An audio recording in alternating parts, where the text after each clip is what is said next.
My friends, this is Dr. B, the best doctor in medicine and the most caring doctor in medicine.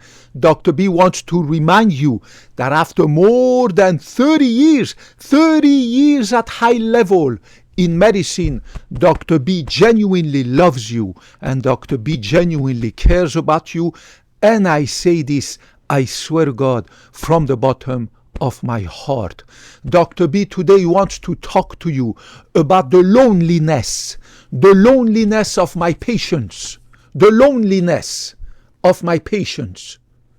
Dr. B works as a cardiovascular imaging expert in our beautiful cardiology clinic, cardiovascular clinic, not far away from my beautiful apartment in the beautiful but expensive city of Mountain View, California. I see a lot of patients every day, dozens of patients every week. Dr. B works from at least 8 hours a day to maybe 10 hours a day, including Saturdays. And I love it. I don't do it for the money. I do it for the love of medicine, for the love of people. And I see a lot of patients in my group of patients who are lonely. And guess what? Official statistic of the American Psychological Association, about 30% of the adult population in the United States of America and probably the entire Western developed countries live in loneliness. They are lonely. Loneliness is one of the biggest, if not the biggest, mental health epidemics of modern society in Western countries.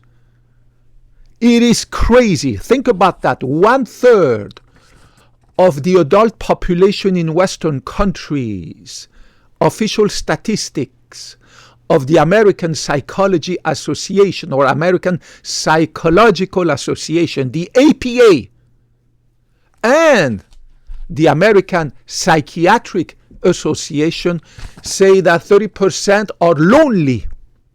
I can see it every day in some of my patients, those who suffer from loneliness. I can see it from the moment I call them from the waiting room. They are just not happy. They don't smile.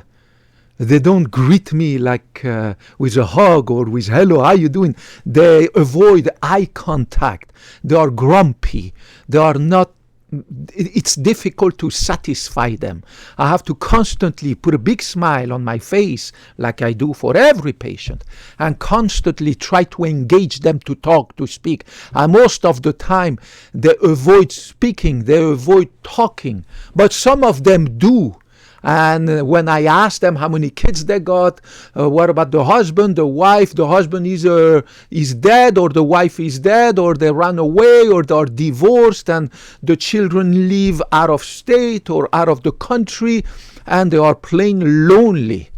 It is really the number one mental health epidemic in the United States and the Western world. And it has a huge impact in your body. Remember, the mind controls the body. Look at the consequences, just a few consequences of what loneliness can do to you.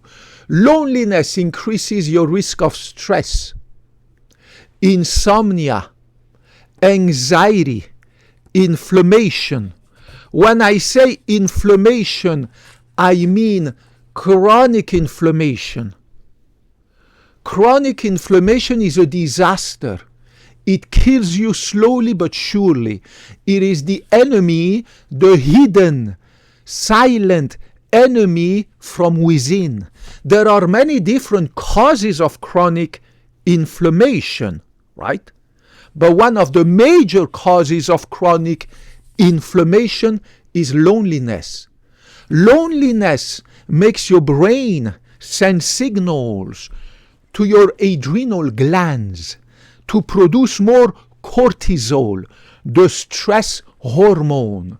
The stress hormone, and that cortisol creates massive inflammation and decreases your immune system. Despite cortisol being an anti-inflammatory medication and anti-inflammatory hormone, when it is produced at high level, it disrupts the immune system. It creates the opposite of what it is supposed to do. It creates chronic inflammation. And of course, chronic inflammation, as I just said, increases your risk of cancer. It also depresses your immune system, so you become weak. Your immune system is no longer able to fight cancer and infections. Remember that our immune system has two functions fighting cancers and fighting infections. So when you develop chronic inflammation for many different reasons, among which loneliness, this chronic inflammation will decrease your immune system. Stress, insomnia, anxiety, chronic inflammation. In addition to that, one of the other consequences of loneliness is it puts you at high risk of developing dementia. So think about that. 30% of the American adult population, and I see that every day almost, 1 or 2 of my patients are lonely. Even if they don't tell me that, I can see it based on my questionnaire, because I always ask them. It is mandatory for any doctor when you do the history taking, when you take the history of your patient, in addition to the medical history, surgical history, to ask them about their social history. Are you single? Are you married? Do you do drugs? What about alcohol? Do you engage in any bad behaviors, right? Everything is kept secret, right? The doctor has to keep the patient and physician relationship secret, right? So that people can talk to their doctor. And when it comes to that, even if they don't tell me that they feel lonely, because they tell me that their husband ran away, the wife ran away with a younger guy, or the husband passed away, their kids are not around, blah, blah, blah, they are lonely. And they are definitely not happy. You can see who is happy. And I get a lot of patients who are happy, and I can see them with their husband or wife or kids, or even when they are in their 80s or 90s. And I see a lot of elderly people in their 80s or 90s, right, to come check their heart. A lot of them are happy. They had a great life. They had a great retirement, great career, great children. They are always around them, the wife, the husband, the kids. I mean, there's always somebody with them. Even if they come alone, I can see they are happy because the wife is busy at the church or at the mosque or stuff, and the guy comes for his visits. And you know what I'm saying?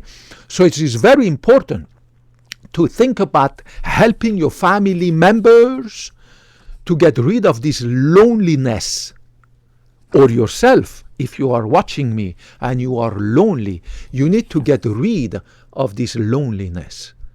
And the best way to get rid of this loneliness is to join a group, either online or a real group at your church, at your synagogue, at your mosque. Volunteer, become a healthcare advocate, become a patient visitor. Go visit cancer patients, right? They will cheer you up. You going visiting them. Go visit people at the nursing home. Go become a nursing home volunteer. Go volunteer at your library. Go volunteer at the food bank. Go volunteer at the homeless shelter. Go volunteer at the Salvation Army. I mean, it is impossible to feel lonely if you engage in social activities like I just said, and keep your brain busy, learn a language, learn a skill, register in a music class, in a dance class, in a arts class. And it doesn't matter if you're in your 90s or on a wheelchair. You can go and join a art class, a music class, even in your wheelchair in your 90s, it doesn't matter. The age should never be a hindrance. You being on a wheelchair or physically disabled, whether your hand or your legs, that has absolutely nothing to do with you not being able to join a club, to join a church, to volunteer somewhere. You can do a ton of things to get out of this loneliness. I personally live alone. I don't have no girlfriend as of 4 years ago. I got rid of all my ex-girlfriend. I simplified my life. I got rid of 90% of the phone numbers I had in my cell phone. I got rid of my storage. I got rid of my second car. I have simplified my life, decluttered my life. I live alone, but I'm not lonely at all. I don't even have the time to keep up with my schedule, the patients, the gym, my sleep, my sixth language that I'm learning, my constant studying in medicine, surgery, biology, biochemistry. Every time I'm so busy. I am so super busy. My brain doesn't even have the time to feel lonely. It just doesn't have the time because I am constantly active, whether physically at the gym or dreaming 9 hours a night or learning something, that there's just no time for my brain to even imagine that I'm lonely. But again, I am alone. It's called the solace of solitude. The solace of solitude, the peaceful situation called solitude that brings you inner peace, that allows you to meditate, that allows you to do your Pilates, that allows you to read a book, to read an article, that allows you to sleep good every night, to go to the gym, to go to work without feeling pressure that you have to come back home and blah, blah, blah. Do you know what I'm saying? The solace of solitude has nothing to do with being lonely. And if you are lonely, regardless of your age, you need to immediately do everything you can to get rid of this loneliness, because loneliness destroys your body by causing massive amount. Where did I put the picture? Of stress, insomnia, anxiety, chronic inflammation, and of course dementia. And I forgot to add that when you are lonely, you quickly go to the refrigerator. You quickly order food, because eating food is a great way for your brain to be distracted from your loneliness, right? And to be busy eating to satisfy this 10 minutes, 15 minutes biological urge, so that your brain forgets about this loneliness. So you're going to become obese, you're going to become fat, you're going to develop high blood pressure, diabetes. I mean, it's a disaster. It's a catch 2022, right? Catch 21 or catch 22. I apologize. Catch 21. It's a vicious circle. It's a vicious circle, right? So you are lonely, you eat, you become fat and obese, nobody wants you, then you go out, you become depressed because you have diabetes, high blood pressure, then you develop dementia, chronic. I mean, it's a disaster. Get rid of this. And if you need help, join find a good psychologist, a good psychotherapist to talk to.